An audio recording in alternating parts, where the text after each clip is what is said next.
Assalamualaikum warahmatullahi wabarakatuh. Halo semuanya, apa kabar? Kembali lagi bersama aku Mentari dari kelas 11B.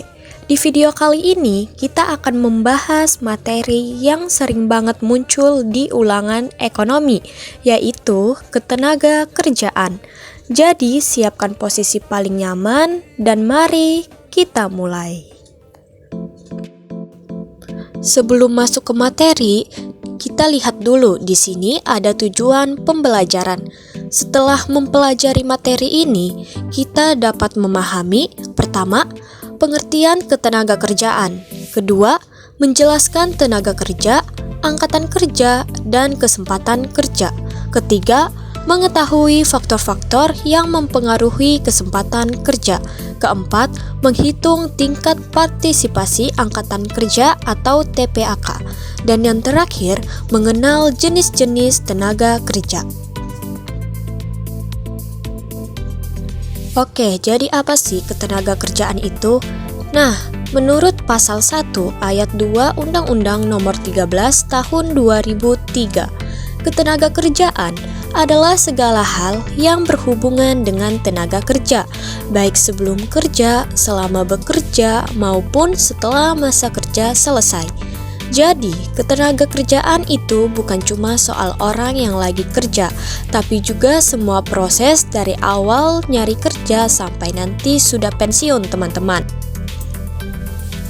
Nah, berikutnya, tenaga kerja punya hak dan perlindungan yang dijamin oleh undang-undang. Kita bagi jadi 3 bagian. Yang pertama, sebelum masa kerja.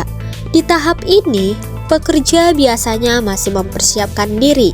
Contohnya, pelatihan, pemagangan, dan pencarian kerja. Bayangin deh, kayak kamu lagi siap-siap mau masuk dunia kerja, belajar skill, buat CV, dan cari pengalaman. Kedua, selama masa kerja. Disinilah semua perjuangan dimulai.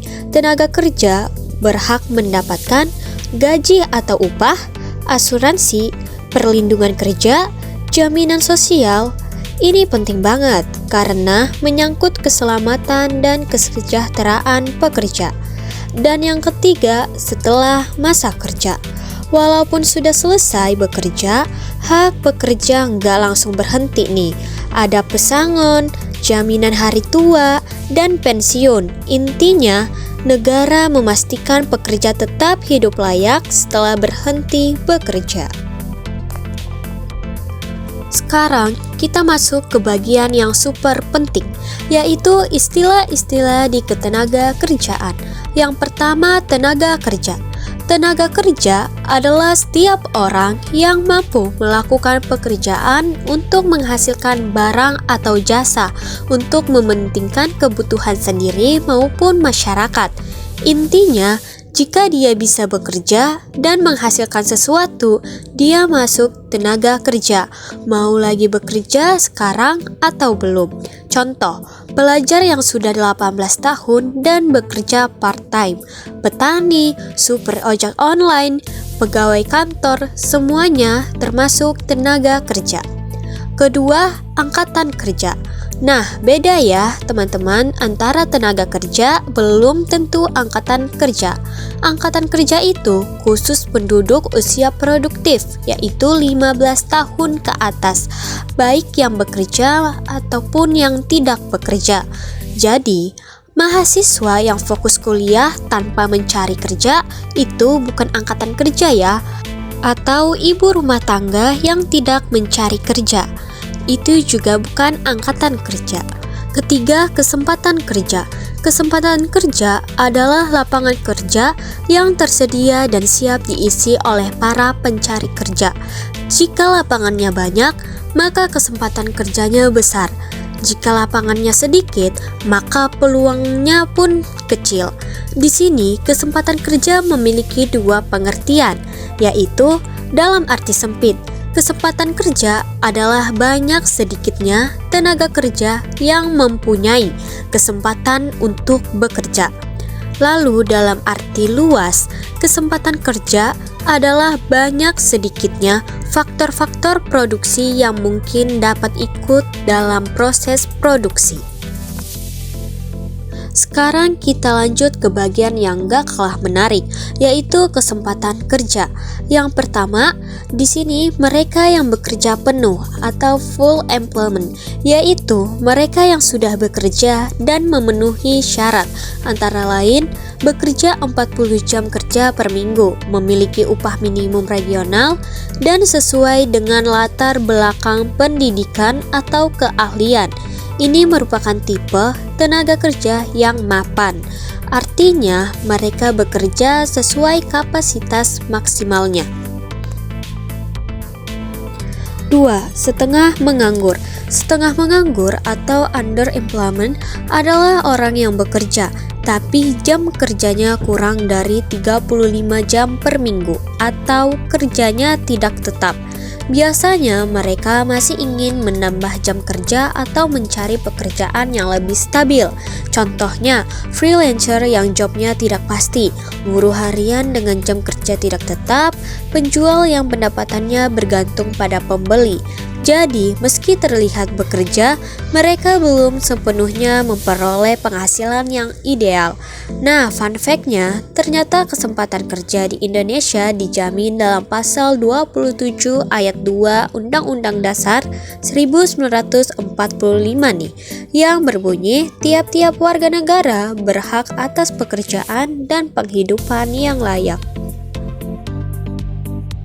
Sekarang kita bahas akar masalahnya. Apa saja sih yang bikin kesempatan kerja naik atau turun? Yang pertama itu ada faktor dari usia tenaga kerja. Semakin banyak penduduk usia produktif, semakin besar pula potensi tenaga kerja. Tapi jika kesempatan kerja tidak bertambah, malah muncul pengangguran. Kedua, investasi perusahaan dan swasta. Ketika investor masuk, perusahaan berkembang, butuh pekerja baru, tercipta lapangan kerja.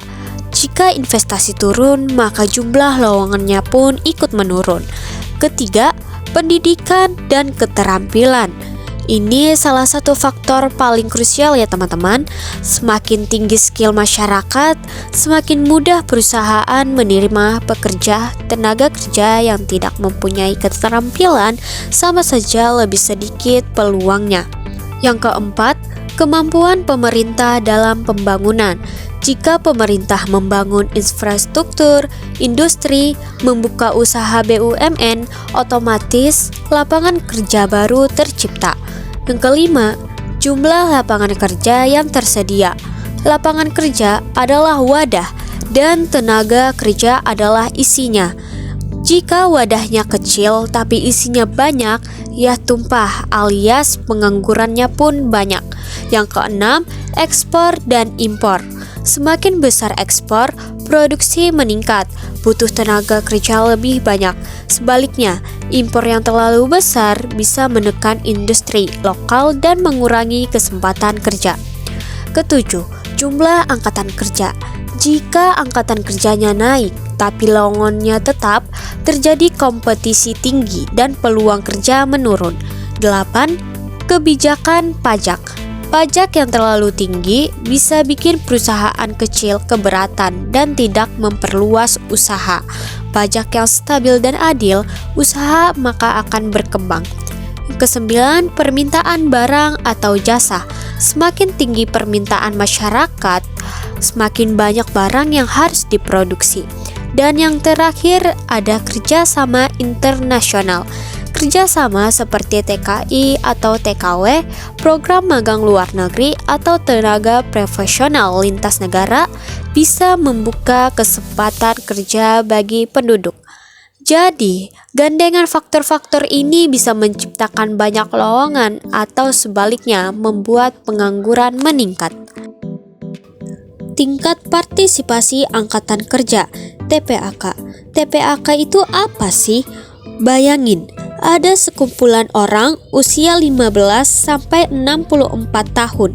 Nah, dari seluruh orang itu, TPAK menghitung berapa banyak yang benar-benar ikut turun ke lapangan, entah sudah bekerja atau sedang aktif mencari kerja. Jadi, bukan sekedar umur kerja, tapi yang beneran ikut kegiatan ekonomi ya teman-teman. TPAK dapat dihitung dengan rumus angkatan kerja dibagi penduduk berusia 15 sampai 64 lalu dikali 100%. Nah, di sini ada contoh soal. Jika diketahui di suatu daerah terdapat 100.000 penduduk usia kerja dengan jumlah angkatan kerja 65.000 orang, berapa tingkat partisipasi angkatan kerja daerah tersebut? Nah, gampang ya teman-teman, kita menggunakan rumus yang tadi. TPAK sama dengan 65.000 dibagi 100.000 lalu dikali 100% dan hasilnya ada 65%. Artinya 65% penduduk usia kerja di daerah tersebut ikut dalam angkatan kerja. Terakhir, kita masuk ke jenis-jenis tenaga kerja. Tenaga kerja bisa dibedakan menjadi dua, yaitu tenaga kerja jasmani, merupakan tenaga kerja yang melakukan pekerjaannya menggunakan tenaga fisik. Contohnya supir, montir, guru, dokter, tenaga administrasi, dan sebagainya. Tenaga kerja rohani merupakan tenaga kerja yang dalam pekerjaannya lebih banyak menggunakan proses pemikiran, gagasan, ide, dan lain sebagainya. Contohnya itu seperti psikolog, arsitek, direktur, penulis, dan lain-lain. Tenaga kerja jasmani ini dibagi lagi menjadi 4. Yang pertama, berdasarkan kualitas atau kemampuannya. Pertama, tenaga kerja terdidik seperti dokter, hakim, pengacara, guru, polisi, dan lain-lain. 2. Tenaga kerja terlatih, contohnya pemain sepak bola, sopir, penjahit, montir, salon. Ketiga, tenaga kerja tidak terdidik, contohnya pesuruh, kuli, buruh, pembantu, dan tukang becak. Lalu, tenaga kerja jasmani berdasarkan fungsi pokok dalam perusahaan. Pertama, tenaga kerja bagian produksi. Kedua, tenaga kerja bagian pemasaran. Ketiga, tenaga kerja bagian umum dan administrasi. Lalu, berdasarkan hubungan dengan proses produksi. Pertama, tenaga kerja langsung. Kedua, tenaga kerja tidak langsung. Selanjutnya, berdasarkan kegiatan departemen dalam perusahaan. Pertama, tenaga kerja departemen produksi. Kedua, tenaga kerja departemen non-produksi. Oke, itu dia penjelasan mengenai materi ketenaga kerjaan. Terima kasih sudah menonton sampai akhir. Semoga video ini bermanfaat. Jangan lupa like, komen, dan subscribe. Sampai jumpa di video berikutnya. Bye-bye. Yay.